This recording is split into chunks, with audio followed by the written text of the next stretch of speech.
We are live. We are live. We are live. Hello. So hello, therefore, hello. Witches are we? Witches are we? Witches are we on a Wednesday? Hooray, hooray. Hello. We're at a different Witchcraft Central today. We are at my Witchcraft Central rather than Anne's Witchcraft Central. And we're together. This is not a divide.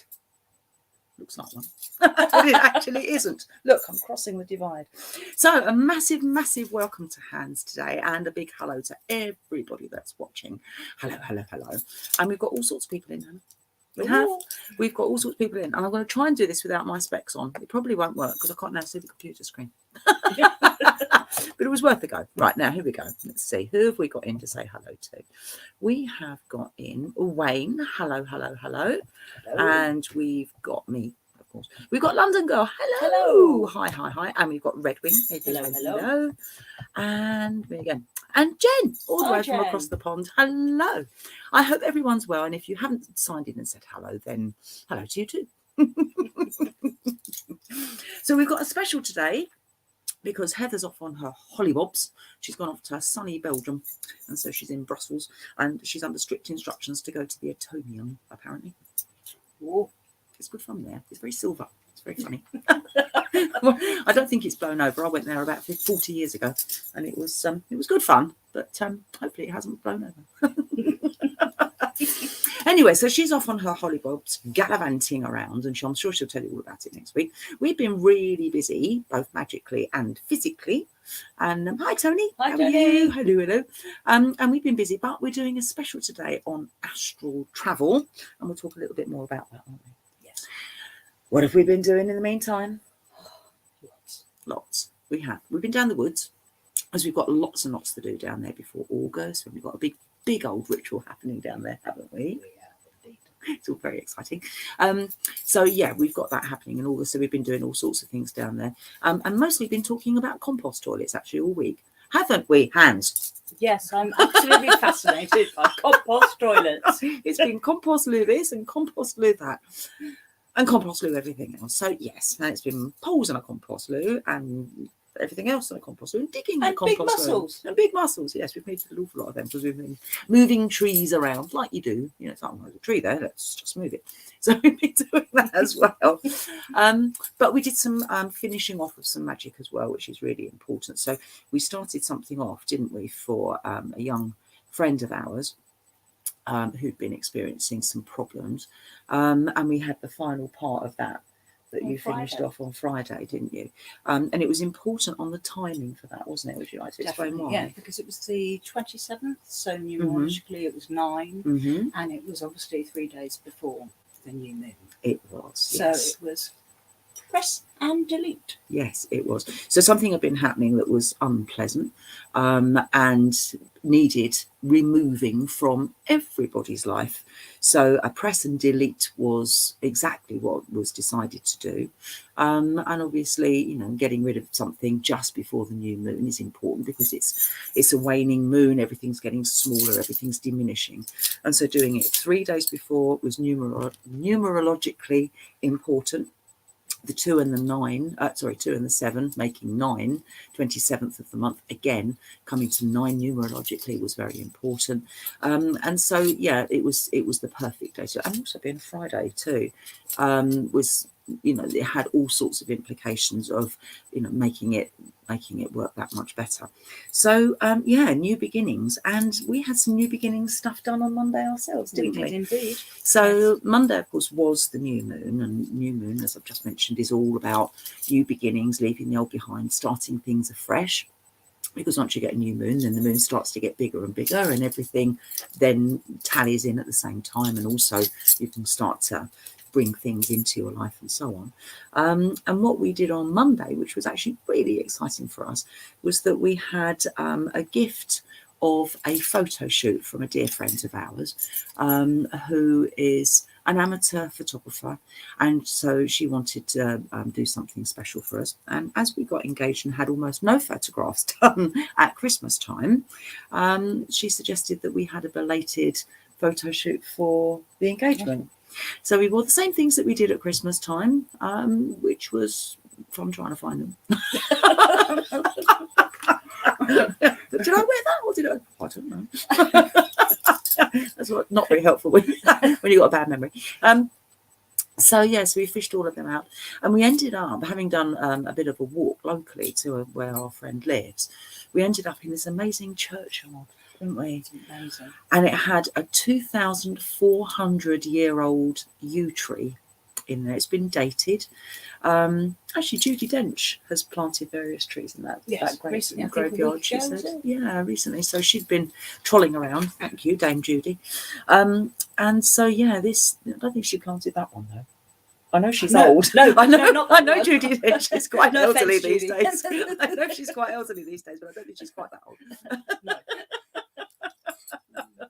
I don't know. She might have done it if it was a sapling. Anyway.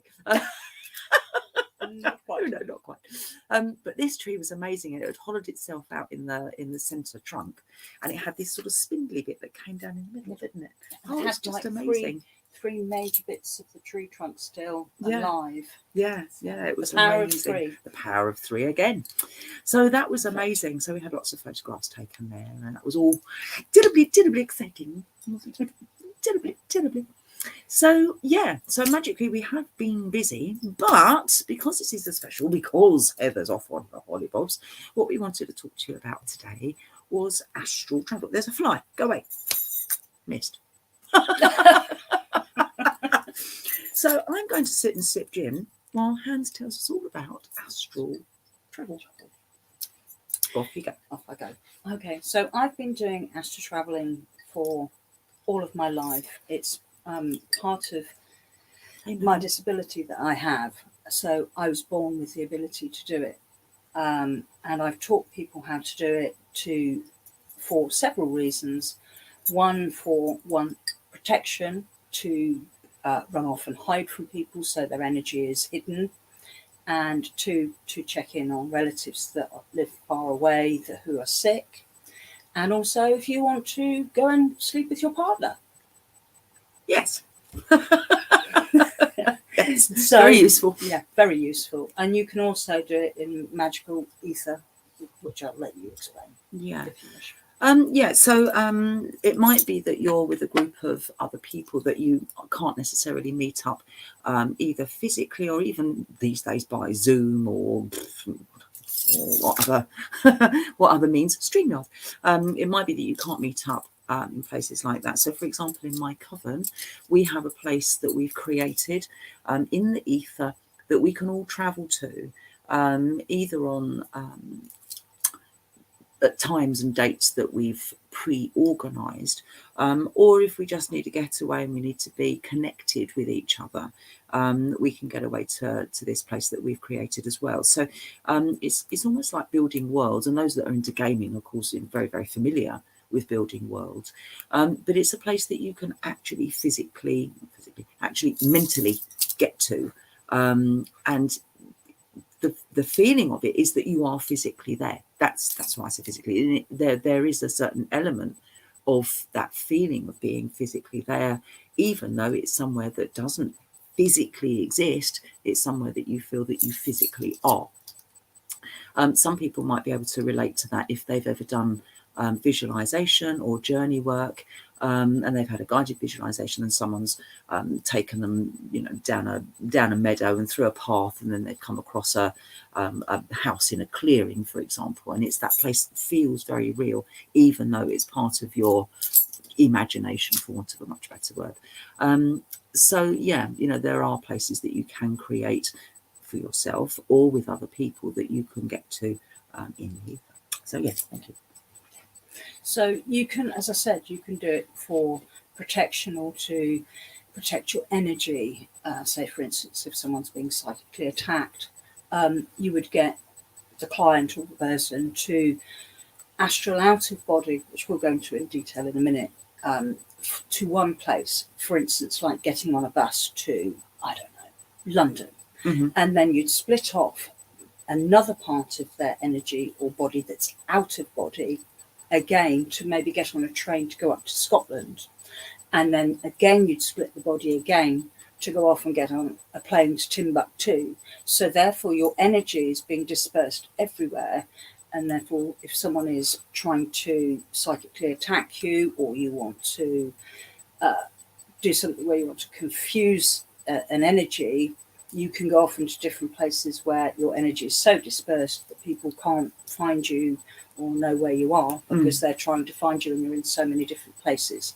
So that's one way of using astral travel, which is useful. And astral travel you can do not only in your sleep, but you can do it in waking state. And it's also has been used by the army, which they call remote viewing, which is exactly the same thing, where it's been used in warfare. So this isn't just a kind of esoteric thing. It is actually used, and there are books, hundreds of books written. Yeah, it's well documented, isn't it? It is.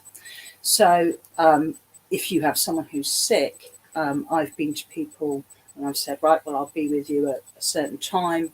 I'll astral to them and give them a healing or give them support if they emotionally need support. And I might not have actually ever been to their house. And actually, when I come back, I'll phone them and say, right, I've been, and I'll say, I felt you. And I'll say, well, this is in your room. And I'll describe everything that's in their room. And I've never been there before. So it is extremely possible to do this. And it's really useful. So can I explain how to do it? Yes, please do. So, we're all waiting with bated breath. I'd recommend protection because I don't want to be sued. But if you are experienced in doing any magical work, you can go without protection. That opens up to the whole party arriving, and you might meet things that could be a bit outside your remit of controlling. But I would recommend protection. And before you do it, you would have your protection, whatever that is, but to include your astral body and your aura and your esoterical body, because you're going out of body. So you're not just going to protect yourself while you're lying down doing the work, you're going to actually include it to your body that's out of body. Yeah. Because you don't want to have any Klingons coming back or attachments. I wouldn't recommend, but if you want to experience that, then go ahead and do that. But we don't want to be sued. No. For people going off and going, oh, you told us to do this, and we've come back with all kinds of things. So when you're talking about protection hands, are you talking about a physical protection such as a mojo bag or a charm or an amulet, or are you talking about creating a magical circle, or what sort of thing would you be talking about? I personally would use a magical circle, and I would also use an amulet or whatever protection you use. And I'm quite funny about protection because I believe that everyone's protection should be personal and private. It shouldn't be shared with loved ones or anyone, because obviously if someone's going to psychically attack you and you share the same bubble or mirror, then anyone can psychically attack you. So you always add something that's usually PC in your protection, because let's face it, your protection is to protect you, and it's usually against something that's not pleasant. Usually. And again, as I said, not just your physical body, your complete body that's gone out of body. That makes any sense. And also, while you're doing it, before you do it, you also put your protection on, and you state your intention that you're going to travel safely out of body to wherever you want to go. You might just want to go and see other realms, and that you will come back. And I would use probably a red thread, not a silver cord, a red thread, or whatever colour is that someone resonates with, and that cord will pull you back. So, for instance, if you go off somewhere and you meet something unpleasant, because there are very unusual things in the other realms, there really are. And you can give your tug on your red thread to come home, and that's your thing to come home, and you state your intention quite clearly that you're astraling out of body safely, and you'll come back to your body with your red thread. You can also do it where you state your intention at night time before you sleep, and you can go off astraling in your sleep. But I'm going to show you how to do it in the physical and the waking state, but you can also use it in the sleeping state. Some people also, for protection, will use psalms. You can use different psalms. I would use either 53, 59, 109 and 140. And you can protect and some people like to protect their head with a white, like scarf or something. That it depends on what your protection is, and that's down to the person, I think. Yeah. So once you've set that in place, you need to practice doing it. So you would need some post-it notes or something that you're quite happy to stick on your wall. Again, we don't want to be sued by people sticking sellotape on their paintwork at home. Something that you can stick on that you can put some numbers on. So what you're going to do is, if you can imagine lying in bed and you're going to be leaving the place out of your body from your bed space. So you'd lie on the bed, and however you wake up, or the first place you look, so I'm going to just do it from like if I'm doing it from my home in my bed. So I would look up, so I would see the ceiling. So that would be number 1 on a post-it note. Yeah. I would then look at number 1 and go, right, I need to move out of bed. So I would sit up. That's the next thing I would do. And I would see the wall in front of me, and that would be number 2. I would then turn my body to put my feet on the floor to get out of bed. And I would see my wall in front of me that's, my feet on the ground. That's number 3. I would then stand up and turn, and I see an airing cupboard actually on my landing. So that would be number 4. I then would turn and face to go down the stairs, which would be my mirror, which would be number 5. I would then walk to the mirror, and I would turn again and see the wall just before the stairs. Before I turn to the stairs, that would be number 6. And I would rotate round to turn as if I'm going down the stairs. That would be number 7. I'd walk down the stairs. That would be number 8. And number 9 would be my door. I would then open my door. And number 10 would probably be the boundary of my garden. So once you have that, then you've got your post-it notes from 1 to 9. Mine's 1 to 9. So other people's might be different depending on. Could be more or less, couldn't it? Yeah, more or less. But anyway, each movement and each point that you turn and see something different, that should be another number. So I would practice that in the visual, as in body experience, and walk it. So you'd be lying down, sit up, walk out of the bedroom, see the airing cupboard, see the mirror, see the stairs, walk down the stairs, open the front door, see the garden. And I'd practice that several times so you get used to it in the body sense. And then when you've done it in the body sense, because you've got it in your memory, I would then close my eyes in the bed state and go, right, I visualise in my mind's eye, I can see the ceiling, I can see the wall when I sit up, I can see my wall when I put my feet on the floor from the bed. I can see the airing cupboard, and then and so on and so on. And so when you practice that and you've got used to that, you will then find that you then state the intention that you want to go and astral travel, and you will find that you will leave your body going via these numbers out of the house. You might find when you get to your garden gate that I don't have a gate, but I have a front garden. And you might find that you swim or you walk on air, but you can go further down the road. You might find that you swim, as I said, swim in the air, which is quite interesting. And you'll go over the rooftops and you can stay at a place like, say, for instance, if you know where a friend lives close to you or to the local shop, you can visualize doing that, and you're seeing it in your mind's eye, and then that will expand to actually being more esoteric and in different places. So with your numbers hands, would you with your practicing and obviously with your post-it notes and getting used to it repetitively over and over and over again, so you can do it almost without thinking, which is what the whole point is, you'd go right up to the point of leaving the boundaries of your home. Yes. Is that what you're saying? I would practice that. That's what I practice till I've got that in my mind's eye and I feel confident in doing that. Yeah. And then you can go off to the bus stop, even getting on the bus. Yeah. Because, if you're used to getting on the bus, or even if you're used to getting in your car and driving down the road, you know what that feels like because you've done it. Yeah. And it's experiencing it in your mind's eye and getting used to that feeling of doing it. Right. That's what I would do. And just to reiterate, Hans has pointed out that it's in their case that it's oh, there's a fly. Shoo. Shoo.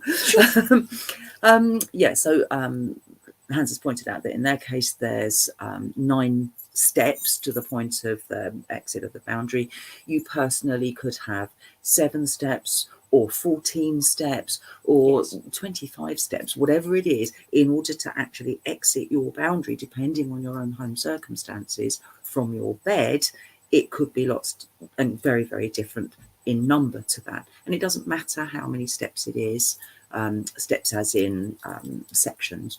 It doesn't matter how many sections it is, as long as you pinpoint each individual one. Yes, is that right? It's basically, so you are doing it not in the you are doing it in the physical to start with, but you're doing it mentally in your mind's eye. So you can't jump from, say, for instance, if I woke up and just looked at the ceiling and then suddenly I'm actually looking at my airing cupboard, because the process of me doing that in the physical, I wouldn't do that. Though astrally you might get so used to it that you might move from that point to that point quickly, the more you get used to it. I'm not saying that won't happen, but I would, just for practicing it and getting used to it, was the whole point, so you can experience it and hopefully get it down to where you might be able to astral to about 3 or 4 places at once, because it can be really useful. Yeah, definitely. Really useful, especially because we've just had a pandemic. It's been really nice to go, well, I want to come and see a friend, we're isolated, and you can actually go and see people in the astral. Definitely. It very helps. Very useful, isn't it? Yeah. So very people useful. then won't be lonely. I know it's not as good as in the physical, but it's still something. Yeah, exactly. It's better than a poke in the eye with a blunt stick. Exactly. Or a sharp one. Exactly. Either or. Either way. But to come back, you practice doing that in reverse. So you go from your garden gate back to the door, back up the stairs, back to the wall, back to the mirror, back to the airing cupboard, back to the wall where you put your feet, back to lying down, back to facing the wall. Okay, so you practice it then in reverse. Yes. Would you practice that presumably as many times? Because that's the thread that you were talking about, isn't it? Yes. So practice getting back in again, because the last thing you want to do is to go off on your travels and not come back and get stuck. Yes. That's not good. That's why with the intention, it's really important to state the intention that you will come back safe to your body, physical body in bed. Yeah, definitely. The intention has to be really clear. Obviously, the analogy that I was thinking as you were explaining it before, it's when divers go diving, isn't it? And they have the cords that take them from the boat to whatever depths they've gone to go and investigate some fish or another that's taken their fancy. And of course, it gets dark down there, so they have that thread to pull themselves back in again. And it's that way, or the Hansel and Gretel crumbs, isn't it? It's that way of finding your way back. But it's important to know how to get yourself back again, because as I said, the last thing you want to do is find that you're stuck in Timbuktu. Exactly. That's but not like diving. You won't get the bends. You can actually come back. For instance, there's so many things out there in the ether. You might come across something and think, oh no, I want to come back really quickly, and you can just go red thread home. Yes. That quickly. Yes.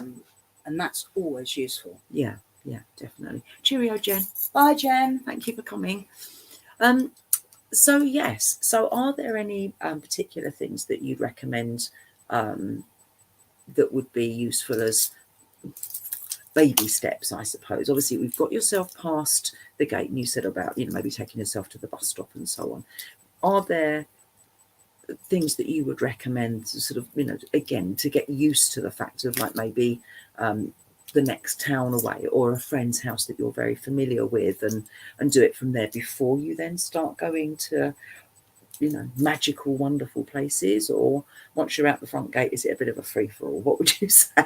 Personally, I like free-for-all, but then but then you've been doing it for a long time.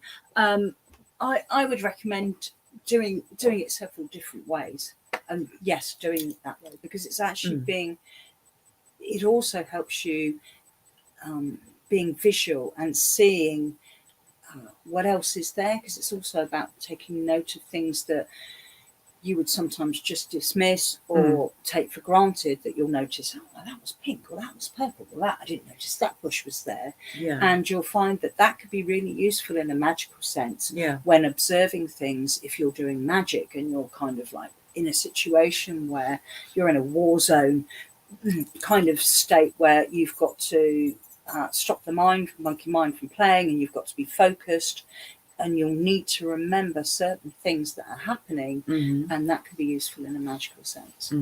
Okay. So earlier you talked about maybe splitting yourself into several different places. That whole thing of being in two places at the same time, perfect. This can give you the opportunity to being in several places at the same time, and we've all have the desire to do that. Definitely. But certainly you were mentioning before about in circumstances where somebody might be being negative with you, and that you want to confuse that negative energy and then put yourself in different places. How would you go about doing that? Or is that something you're coming up with and I'm jumping I did explain the gun? that, but I can go into that again. Go through that again. So basically, once you've learned how to get out of your front door, let's put it that way, you can then, so you're out of the front door. You say, for instance, for argument's sake, you're walking to get into your car, and you're going to drive down to the shop. So that astral body that's out of your body, that's the piece that you break off more from, not from the body that's at home. Okay, so the body at home is something else. That's there, that's staying there for you to come back to. If you are trying to do it where you're confusing someone, obviously I would definitely cast a circle. That would be me. Definitely. And I'd not just cast a circle around the bed. I'd probably actually do multiple circles. In fact, one around the bed, one around the whole of the house, and then one around the guard, your perimeter of your boundary. Yes. That's what I do. So you've got 3 in physical body. So now you're out of body, you're in the car, and then you want to go, right, I want to now break off. So therefore you can wait, and you can, if you are attuned to sensing or feeling energies, you can actually tell if something's gone, oh, the bait's been caught, if you see what I mean. You can see that energy, or you can see that person, or you can see the magic that they've done, or whatever it is that's after you in theory, and you then break off, and you get another part of your astral body to go off and say, for instance, get out of the car, half of it going to the bus stop and getting onto a bus to go to London. I'm just picking an example, for London. So then you've got these two astral body parts that can be followed. So then you will see if it's then being followed again, because something can then follow you again. Fair enough. So then you split it off again, the part that's gone off to the bus stop and getting on the bus, and you would send it to maybe go to a train station and go off to, say, Scotland. And then you break that part off again to go and get on a plane to Timbuktu. And you can break it off as many times as you like, but it can get confusing if you're not used to it. So I would practice breaking off twice, breaking off 3 times, 4 times, up to 10, I would. So if you'd broken yourself off, for argument's sake, into 3 places, so you'd broken one off to the shop in the car, one up to London on the train, and one by plane to Timbuktu, as you mentioned earlier. In that circumstance, how would you, from those 3 places, then bring yourself back when you wanted to or needed to? So before doing it, you would state your intention: I'm going to split my astral body parts to different places, and the intention is to confuse or to lose track, or that's what I would say in my intention. And the intention also is that all astral parts come back once you've seen that it's really confused what you're trying to confuse, if you like. That's what I would do. Okay.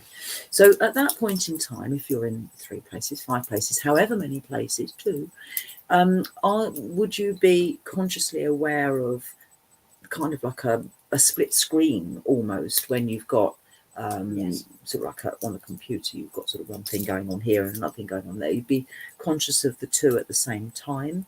Or would you sort of leave one to its own devices, driving the car to the shop? No. You would always watch. The whole point is that you would always watch. So rather like going on to a Zoom call, when you can get a grid screen where you've got about 10 people, you can see 10 people. That's exactly how you do it. So you see exactly where everything is and what's happening. Because the whole point for doing this exercise that we're doing and describing is to confuse energy. Excellent. So you would want to see what's going on, and you'd want to have clarification that it has confused the energy that you're trying to confuse. Right. I've got you. Yeah. You would want to know. Okay. So again, obviously, again, if you sort of have the analogy of it being a Zoom call and you think, right, time to go home, then literally you can just announce it. All parts of you hear that at the same time. And they follow the thread. Come home. And back again. Back again. Completely. Excellent. Yeah. And I would always, not always, if you don't want to have see everybody from the party coming back, and Klingons, I would actually state that you're cleansed and purified when you come back to body. You haven't got anything attached. Yeah, definitely. Yeah, question. But again, that's the whole point of having your protection, isn't it? Whether it's an amulet or whether it's a circle, and obviously you described having a circle and concentric rings potentially as well. And each one of those should prevent anything coming back and joining you back in bed. Exactly. Don't necessarily want to bring something back to bed with you. Depends. It doesn't. Oh, you never know. People might. But yes, that's what I would do. Yeah. And you can also have it cleansed and purified as an energy. So, for instance, if you're lacking in energy and you've gone out of body, for instance, in a shamanic sense, parts that have got lost, you could also utilize this in like soul retrieval, where your parts have left your body in trauma states or in car accidents or in shock. You could actually go out and actually look for those parts that have got lost, that have been sent out. And obviously other people do magic where they've gone, I don't want that energy, where you might put your energy into doing something magically for someone, and the magic's been done, but they don't want your energy is kind of connected to it because you've helped do some magic. That energy might be going, oh, well, we don't need that now, so thank you very much, it's all done. So your energy could be sent off into the ether, and as you're out there, you can collect your own energy back. So actually you can actually get a bonus for doing this. There's so many things that you can use it for, but I certainly would use it to collect parts of my energy that have been used for something else that I've given permission to, that people have gone, right, thanks, Hannah, it's sent back to you now. Misused, it's in the ether for you to collect at whatever time. Because people do healings for other people, and it might not be where they've been able to talk to the person and go, well, I want the energy back, and they just put that part in the ether, and you can collect those. So actually you can become stronger and collect those body parts. So a comment that Tony's made is, I can't focus in this world, let alone being somewhere else. And that's actually a very valid point. But sometimes, it helps you focus in this world. And that's something I'd really like you to explain. Because for me, I can't focus terribly well in this world either, because she said, rubbing her glasses. Not just visually, I don't mean. So sometimes I really struggle, but sometimes it's because I'm overwhelmed in this world. All of us get overwhelmed with things sometimes, some of us more than others. And sometimes there's an overwhelm with too much going on, you can't cope with it, and you need 5 minutes time out, 10 minutes time out, whatever it might be. And at those points in time, sometimes doing an astral travel is exactly what you need. You need to not be on a train on the way up to London or stuck in a car on the M25 car park. You need to be on a nice beach. You need to be on a nice beach somewhere or whatever. And it's taking yourself to that place, and it goes beyond the imagination. So yes, daydreaming and thinking, oh, wouldn't a nice beach be lovely? I can imagine the sort of the sea lapping up my toes. It takes it to the next level of actually being there and actually having the sensation of being there, which is far more calming and relaxing than just thinking, oh, wouldn't it be nice? It's like, do you know what? I'm actually going to go. Yes. And you leave part of you in the car park, which is the M25.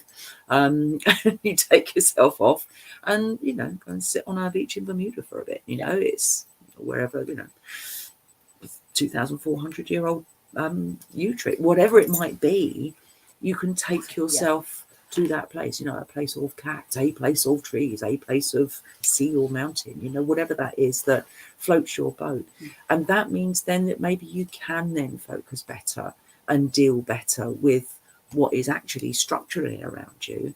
And let's face it, we all have difficulties dealing with things that are thrown at us on a day-to-day basis. There's always going to be challenges, and sometimes it's just a way of coping, and sometimes it's a really nice way of taking yourself on a holiday that you can't actually afford. Exactly. So Exactly. yeah. I mean, what I find useful is actually, Tony, what might help is actually doing this structure, because you're actually having to physically do it, and actually you're doing the 1 to 10 or 1 to 9 in the process, which actually can take you away from the monkey mind. We call it the monkey mind, that's worrying about this or is unhappy about this. Yeah. You can do that, but also there's another thing you can do is, you can meditate. And I know that when you've got a monkey mind going on, I mean, I have autism and I spin out, and it's really quite difficult to focus on just one thing. So basically you would meditate thinking about the thing you're worrying about could be, or the 4 other things that are on your mind, and you do that for an hour where it's coming in, going out, coming in, going out, like a TV screen. And then you'd actually then concentrate on trying to just limit it down to 2 things on your mind. And you do that again for, I would say, half an hour, because obviously the longer you can do it, the better. But start with, you've got a starting point. Yeah. And then you do it with 1 thing on your mind. And if something else comes in your mind, just seeing it going out like a TV screen, just coming in and going out. That's what I do. And then when you've practiced that fully, you can then do something where there's nothing on your mind. And that's really hard. But then once you've got to that stage, that really does help. It's but beneficial, that takes definitely a lot of practice. But you can do it. Yes. One of the questions I wanted to ask you is that you've talked about it specifically from being in a bed situation, when obviously you've got that scenario where you're wanting to sleep, and obviously it's a very different thing, as we've just said. It's a very different thing from being asleep. It's different from dreaming, and so on and so forth. Is there a benefit from doing it specifically from bed, where you're likely to be asleep, rather than doing it as a starting point from over the sofa or from a favourite bench outside? Is there a benefit from that, or is it just the familiarity? It was just the familiarity in somewhere to starting point. Of course, you can do it sat from a chair, or your favourite place in the garden. But to leave your garden in particular, you'd only have probably 2 numbers. And it's to get that process of imagination. So from the bench outside to the gate is only 2 points. So that memory is just those 2 things. So hence why something that has at least steps of 10, it also takes you into that place of counting, like when you're doing hypnosis or you're going into past life regression, you're counting like from 1 to 10. So you should be going, in theory, connected to that, you should be going deeper and deeper, which then allows that kind of out of body experience to come to full fruition. So that's why I would say start at a place where you need to have some element of numbers, rather than just just sat 1 or in the 2. garden, 1 or 2. That's what I would suggest. Excellent. One of the things that I find interesting that you mentioned was that you said about it being an alternative name is remote viewing. Now, personally, I think of remote viewing as being something slightly different, actually, because I do remote viewing via a crystal ball. Right. And obviously I don't have the countdown thing going on there, because, as I've mentioned umpteen times, for me, when I see things, sometimes most of the time it's like a video clip, but sometimes I actually have this remote viewing thing where I can literally see somebody's living room. The person that I'm doing a reading for, I can see their living room. I can describe it because I'm seeing it in the crystal ball, or or in dark mirror, or whatever it might be that I'm using. So in those circumstances, obviously that's a different thing, and that fly's annoying me. So obviously that's a different thing, because I'm not doing a countdown. I'm suddenly in a place that I don't know, because I'm doing it for a client that I don't know, that I'm not familiar with, that I'm doing a crystal ball reading for, tarot, or whatever else it might be. And suddenly I'll be in there. Prime example was a couple of years ago. I was doing it for a Spanish lady, a friend of mine, who comes originally from Granada in Spain, and I was explaining what her living room was like. And she's like, "Oh my God, that's where I grew up, and my parents still have that place." So yeah, but to me, it's for that reason. It's a rather slightly different thing.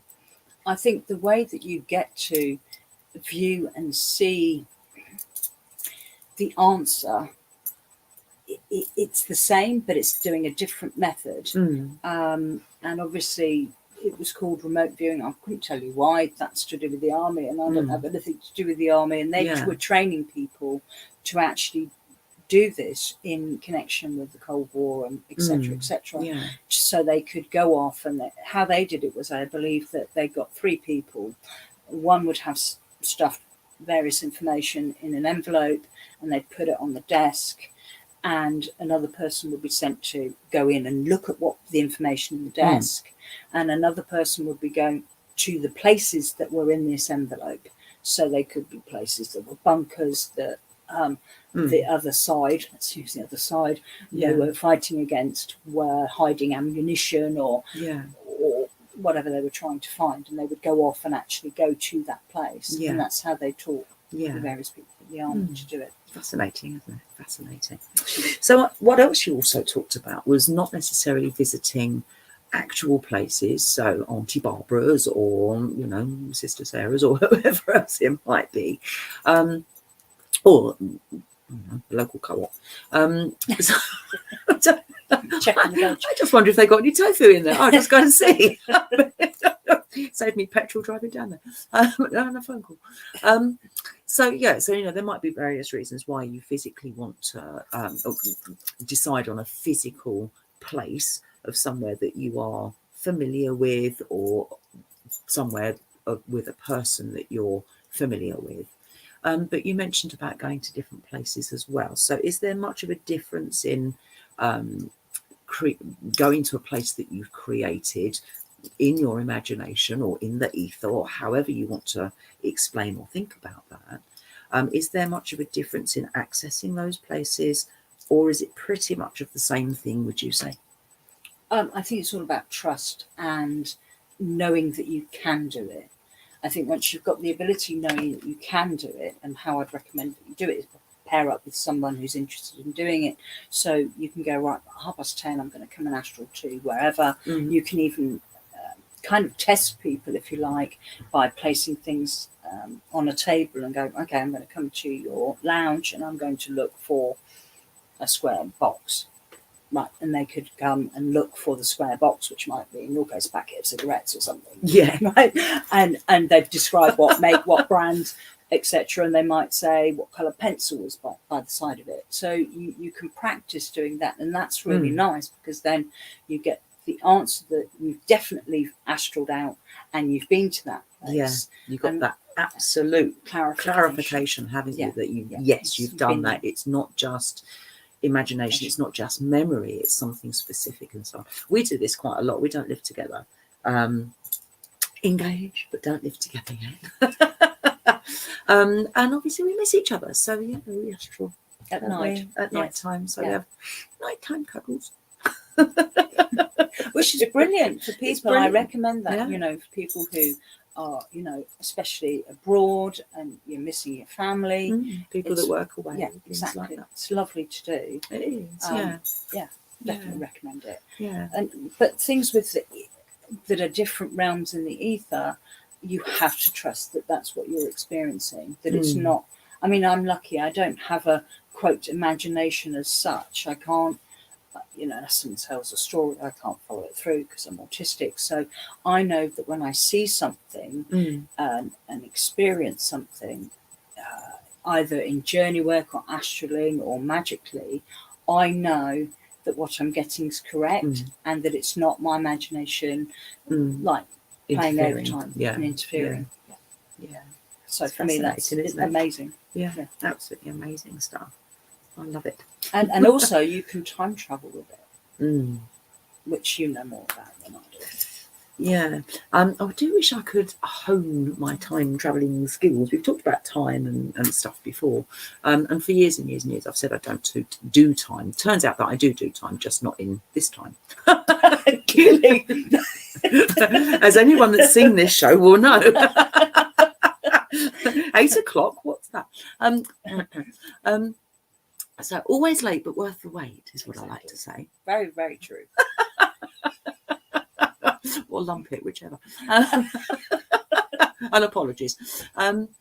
So yeah, and I like to, I like the fact that I can seemingly mess about with time. It's just that I haven't actually managed to work out how to do it particularly purposefully. It tends to still be by accident. Either way, it's jolly good fun, and it's interesting and fascinating to realise some of the stuff that's happened timing-wise. But yeah, I reckon I've got another 30 or 40 years left in me yet. So I've got another 30 or 40 years to work it out. Hopefully I will. But maybe combine the two. Maybe the intention is to go off on an astral journey with the intention to find where time is explained in a different way, where you can manipulate it or change it, and see what comes up. Because it'd be worth doing. You can astral to different worlds. And when I mean worlds, I'm talking about there's how I've seen it is there's layers on this world and this world and this world, and they interlock and overreact, over the top of each other. And also you have parallel universes, and then we're going off to a completely different dimension. Exactly. Different. And that's really interesting to have your own, like you could map it if you like it. So, like we have the map of the British Isles, you could map your astral travel places in the ether, which could be useful in times of finding out things that are future events, past events, etc. Okay, I've got a question for you. It's just occurred to me. So obviously you've got the possibility, slight tangent, but you've got the possibility of past life regression. Lots of people have heard about past life regression. Do you think that that's some kind of remote viewing coupled with time travel? Do you think there's a possibility for that? I think that could be a possibility, or both. Yeah, could be both at the same time. Because you could also have past lives that are connected to your bloodline. You could have past lives connected to a spiritual line, and then the two mix.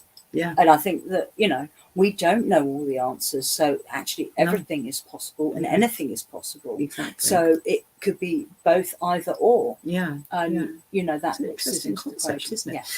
So we did you did a past life regression on me, didn't you, ages ago? And I came up with this particular name of a person. Do you remember? I came up with the name of a person. I lived in Scotland. There was a big connection with a horse, and I had this big memory of this horse that had died, and I was accused of being the person that had orchestrated this horse's death. Turned out I hadn't. And there was a court case and all the rest of it. And I was very, very clear on the name and the date. And we looked it up, and it was an actual person, and this person had been accused of witchcraft. Actually, she got off it, didn't she? Yes. But it was news to me. I hadn't, sort of heard of this person before, and so on and so forth. And that was fascinating. And it's thinking about that now. Again, yes. Past life regression, and yes, there was all sorts of accuracies in what I've known, and yes, it's true to say I read a lot of history books. I read a lot of history books on witchcraft and witch trials and so on and so forth, but this is not somebody that was in any of my books that I have here. It was a new person that I'd not heard of before. But yeah, it was just that thought then of like, it's almost that whole thing of time travel coupled with remote viewing. It's an interesting thought, isn't it, really? Yeah. Very. But anything's possible. It is. Yeah, anything's possible. I love that.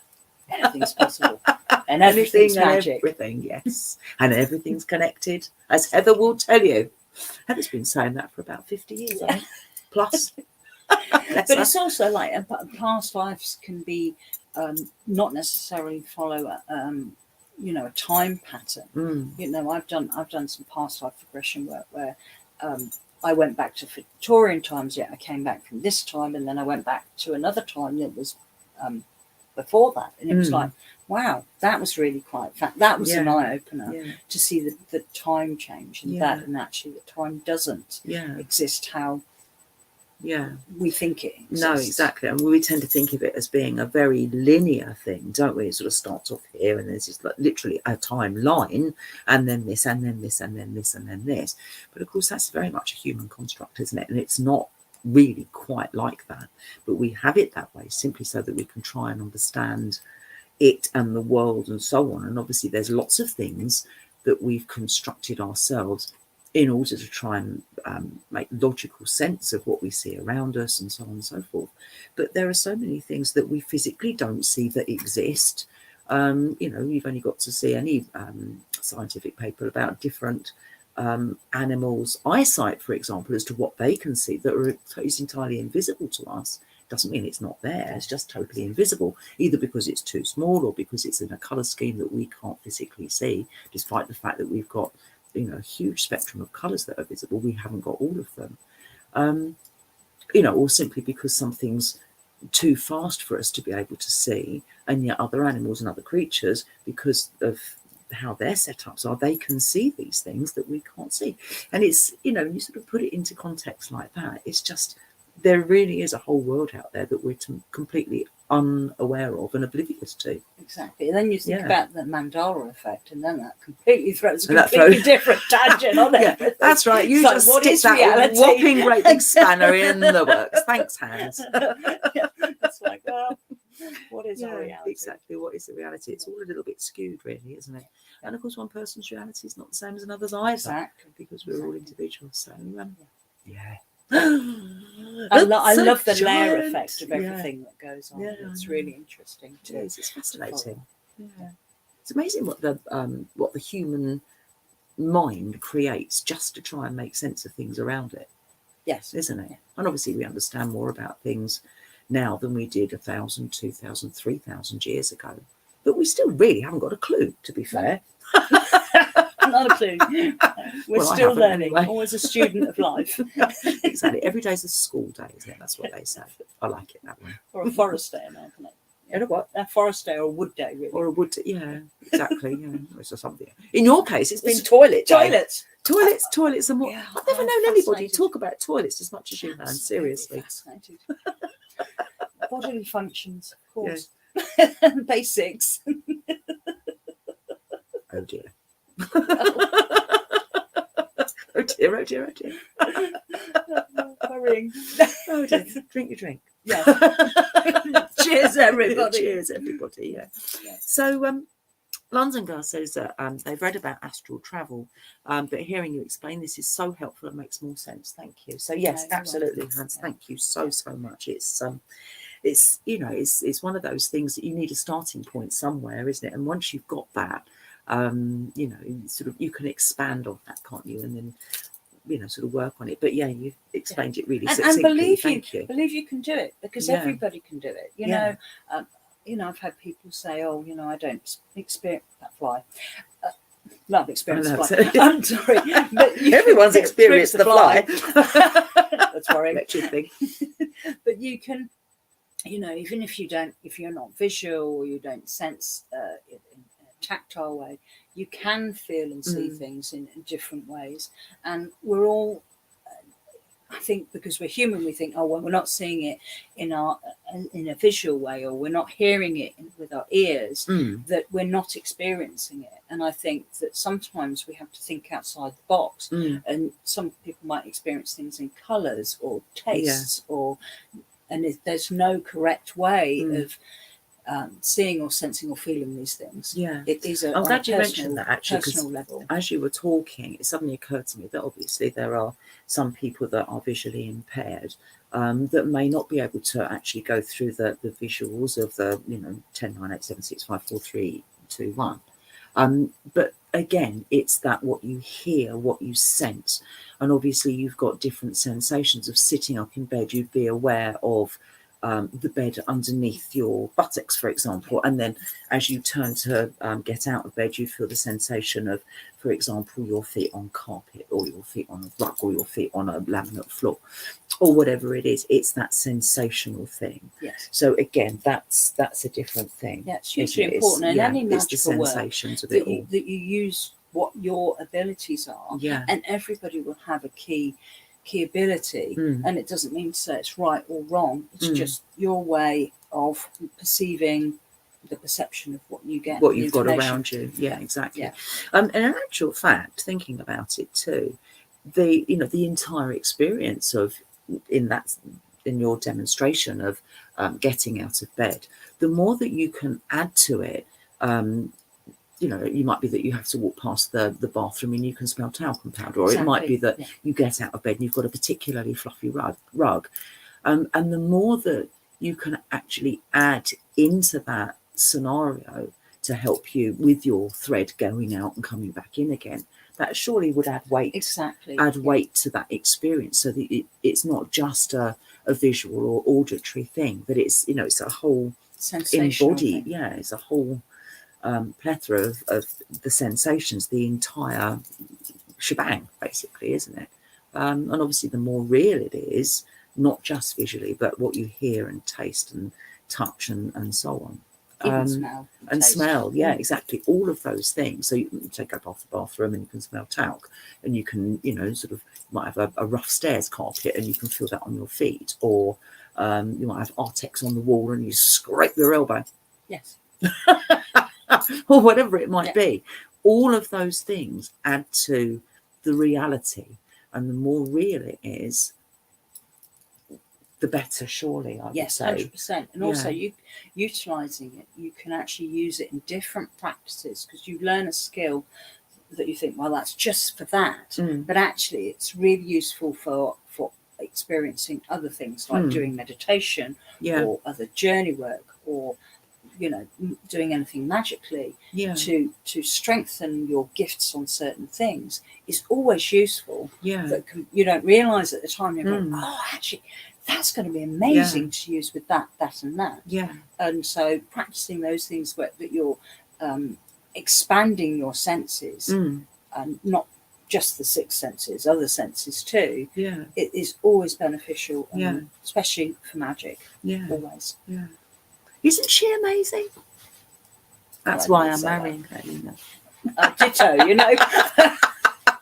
goes without saying. Going all mushy now. Anyway,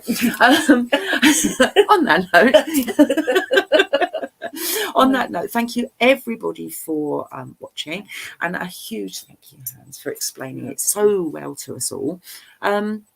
If you've got any questions, then obviously, I know you've all been bamboozled by it all, but if you've got any questions, then you can always put them in the comments afterwards, or any notes or whatever after we've ended. And we're going to say cheerio now. So a huge, great thank you to all of you and to you. And we'll see you next week. Heather should be back next week from her Hollybob. So we'll hear whether she managed to get to the atomium, or whether she didn't, or whether she flew on a broomstick, or whether she didn't. So we'll find out. Yes, she is. I love you, Tony. So yes, and so yes, kind of normal service will be resumed next week, so to speak. And yeah, so thank you again, and we'll see you all next week. Thank you. Are you going to do the awkward wave? You're going to do Heather's awkward wave, right? So do the awkward wave. Here we go. I've got to find which I've got to move the right way. There we go.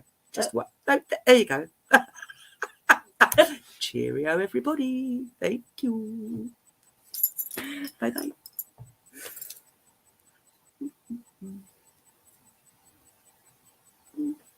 Has he gone? Don't know, but I mean, just go.